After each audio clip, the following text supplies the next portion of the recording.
Assalamualaikum warahmatullahi wabarakatuh. Selamat malam semuanya. Sebelumnya, mohon izin untuk memperkenalkan diri. Nama Taruna Dewasa Aditya Nopriangga, NIT 202041101 dari Prodi Manajemen Transportasi Perkeretaapian 3A. Di sini saya mohon izin untuk memaparkan prosedur pengoperasian lokomotif diesel elektrik. Nah, di sini saya mempunyai pokok-pokok bahasan. Pokok bahasan tersebut antara lain: yang pertama, menggerakkan lokomotif, mempertahankan kecepatan, mengurangi kecepatan, pengaturan pengereman. Yang selanjutnya ada pembalik arah, teknik pendinasan lok diesel elektrik, menarik lokomotif mati, melewati jalan banjir, dan yang terakhir adalah saat melewati wesel. Kita lanjut kepada topik pembahasan yang pertama, yaitu menggerakkan lokomotif. Beberapa faktor yang mempengaruhi anjat atau mula gerak lokomotif adalah antara lain jenis lokomotif, berat rangkaian, lereng penentu, kondisi trek seperti lengkungan, tanjakan, licin, dan keterampilan atau taktis dari masinis. Nah, di sini ada beberapa faktor, yakni bisa terjadi dari luar ataupun dari dalam, yaitu faktor alam ataupun faktor internal, yaitu dari masinis sendiri. Nah, lalu di sini ada persyaratan sebelum menggerakkan lokomotif diesel elektrik. Nama peralatan, throttle handle, posisi pada not 1 sampai 8, keterangan sesuai kebutuhan, brake handle netral, reverser handle maju atau mundur, ECS run, semua JB on, saklar baterai on. Selanjutnya, setelah semua peralatan kemudi, kontrol indikator menunjukkan baik sesuai dengan standar yang ditentukan, masinis boleh menggerakkan lokomotifnya secara perlahan dengan cara menggerakkan gagang tenaga atau throttle handle naik setingkat demi setingkat ganas yang lebih tinggi, dan usahakan tidak terjadi roda selip. Setelah terasa daya tarik dari lokomotif, selanjutnya rem dilepas secara perlahan-lahan dengan tujuan pada saat terjadi mulai gerak saat tidak ada hentakan, gerak kereta api tidak terjadi sentakan. Ketika menggerakkan gagang tenaga ganas yang lebih tinggi, harus diperhatikan oleh masinis adalah memperhatikan load meter, diusahakan jarum selalu menunjukkan pada warna yang hijau. Jadi untuk menggerakkan throttle harus bertahap agar tidak terjadi hentakan. Lalu pada topik yang kedua, yaitu mempertahankan kecepatan.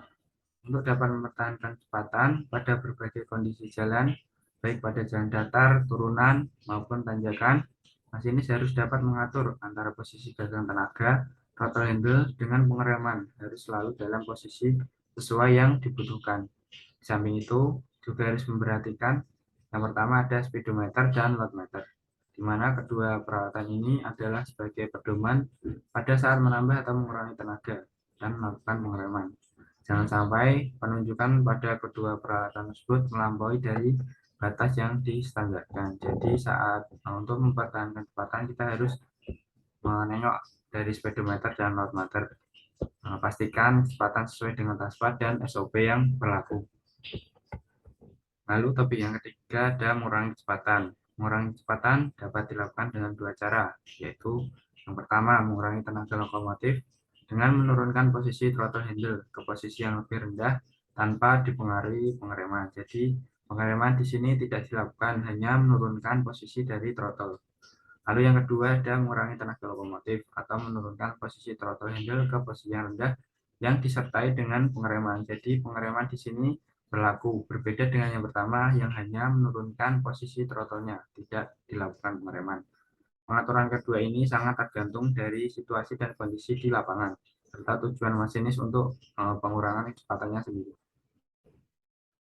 Lalu ada transisi. Transisi atau tingkat laju adalah berubahnya rangkaian hubungan antar traksi motor karena berubahnya kecepatan kereta api atau lokomotif, dengan tujuan agar arus yang masuk ke traksi motor selalu dalam batas yang ditentukan walaupun putaran traksi motor selalu berubah sesuai dengan kecepatan kereta api. Berikut adalah hubungan dari beberapa indikator dan kecepatannya serta putaran akselnya.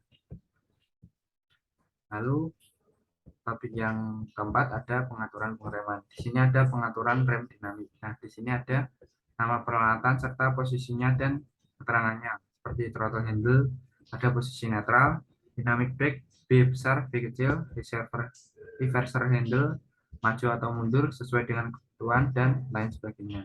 Ini adalah persyaratan sebelum mengoperasikan dynamic brake. Lalu ada penjelasan. Di sini throttle handle atau TH pada posisi netral, lokomotif tidak ada tenaga.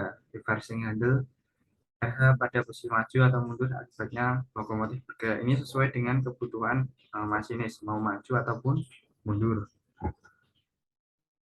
Lalu ada saklar pemutus dynamic brake atau DPO harus on, akibatnya harus siap pada sistem dynamic brake. Lalu ada circuit breaker dynamic brake atau BKCB 1/2 harus on, akibatnya harus siap pada sistem dynamic brake. Lalu ada dynamic brake handle atau BH, gerakan dari posisi B besar ke arah posisi B kecil, akibatnya main field TM1 sampai TM6 yang terhubung seri dapat arus sehingga sebagai exciter dan grid serta blower dapat arus hingga kedua peralatan tersebut bekerja. Lalu ada pengaturan rem udara. Yang pertama, pengereman otomatis atau automatic brake. Belum menggunakan pengereman otomatis atau automatic brake, hal-hal yang perlu diperhatikan adalah yang pertama, ada gagang tenaga throttle, gerakan pada posisi netral. Gagang pembalik atau reverse handle, arah tetap pada posisi yang dikendaki. Lalu gerakan gagang pengereman otomatis pada posisi servis pada nok pertama. Pada posisi ini ditahan beberapa saat dan tekanan udara pengereman pada brake pipe akan turun sampai 6 PSI. Lalu yang kedua, pengereman rem udara yang kedua adalah pengereman independent brake. Gagang ini mempunyai dua posisi, yaitu rilis atau lepas rem. Pada posisi ini digunakan pada saat lokomotif berjalan biasa dan tidak menghendaki adanya pengereman. Lalu yang kedua ada application atau pengereman. Posisi ini digunakan bila masinis menghendaki pengereman lokomotif. Lalu selanjutnya adalah pembalik arah. Untuk menggerakkan pembalik arah, yakinkan bahwa lokomotif telah benar-benar berhenti dan independent brake pada posisi rem. Throttle handle pada posisi idle. Throttle handle atau TH harus posisi idle karena adanya interlocking antara TH dan RH. Setelah lokomotif berhenti, gerakan gagang pembalik arah ke arah gerakan lokomotif yang dikehendaki. Berikan gagang tenaga dari kedudukan 1 sampai 8, tergantung tenaga yang diperlukan secara bertahap, serta lepas rem independen perlahan-lahan. Nah, di sini ada teknik pendinasan lokomotif diesel elektrik. Adapun macam-macam dinasan lokomotif tersebut antara lain yaitu yang pertama ada kereta api dengan lokomotif tunggal, lalu kereta api dengan lokomotif ganda atau traksi ganda, lalu yang ketiga atau terakhir adalah lokomotif dengan lokomotif pendorong. Yang pertama adalah ada prosedur mengoperasikan lokomotif tunggal. Di sini ada persyaratan untuk mengoperasikan lokomotif tunggal. Di sini ada gagang kemudi, lalu di sini ada brake valve. Nah, ini ada di sini ada service brake, di sini ada throttle, dan di sini ada reverser. Lalu di sini ada independent brake ini, dan di sini ada pengereman service brake. Maaf, untuk di sini adalah dynamic brake.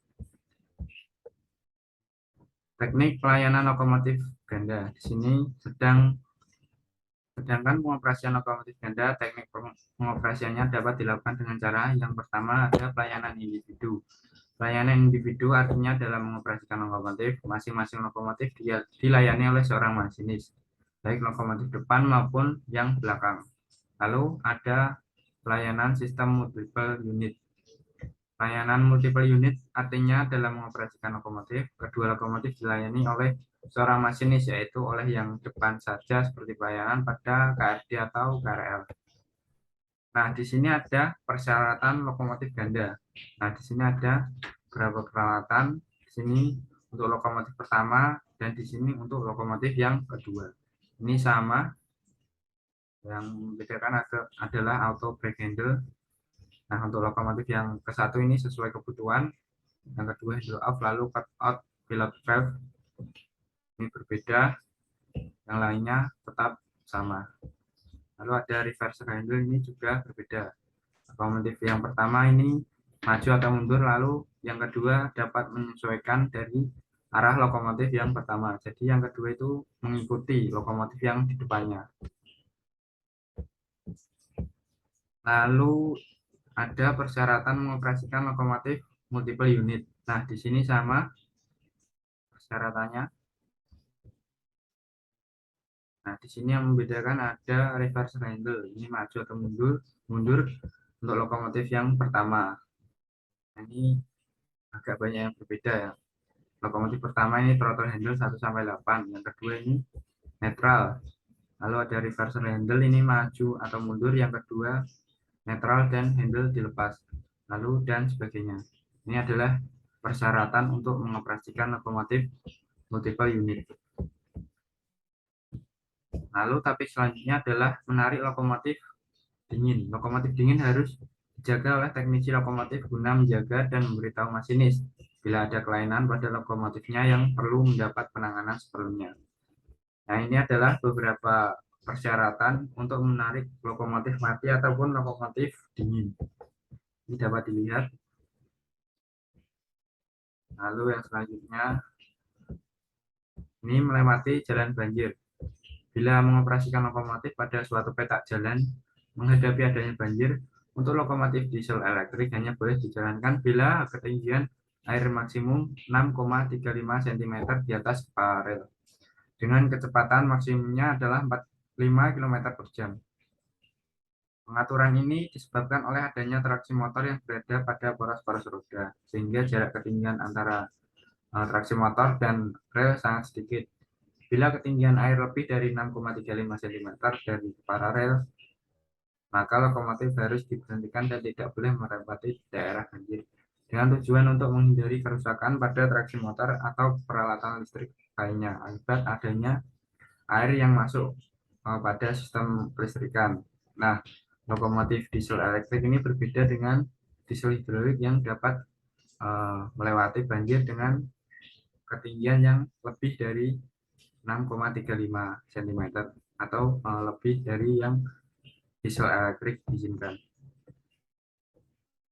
Lalu di sini ada lokomotif melewati wesel dan jalan silang. Penggunaan nos harus dibatasi di saat lokomotif sedang menginjak wesel atau jalan silang. Harus diusahakan pada posisi gagang tenaga tidak terlalu tinggi karena akan menyebabkan terjadinya flashover pada sistem kelistrikan. Makin tinggi nos, makin tinggi pula arus listrik yang mengalir, mengakibatkan makin besar pula flashover yang terjadi. Dianjurkan posisi gagang tenaga pada waktu melewati wesel atau jalan silang maksimum pada posisi notch 5. Nah, di sini ada standar kelaikan operasi. Di sini ada nama peralatan, pertama ada mesin diesel dan berbagai indikatornya. Lalu ada sistem udara dan pengereman. Ini ada beberapa indikatornya juga. Lalu di sini ada ukuran. Selanjutnya sama, ini terusannya. Ini ada perangkat bawah, di sini ada indikator-indikatornya. Ini ada sistem transisi dan ada beberapa indikatornya juga. Nah, sekian pemaparan dari saya mengenai prosedur pengoperasian lokomotif diesel elektrik. Kurang lebihnya saya mohon maaf, semoga ilmu ini dapat bermanfaat bagi kita semua. Sekian, wassalamualaikum warahmatullahi wabarakatuh.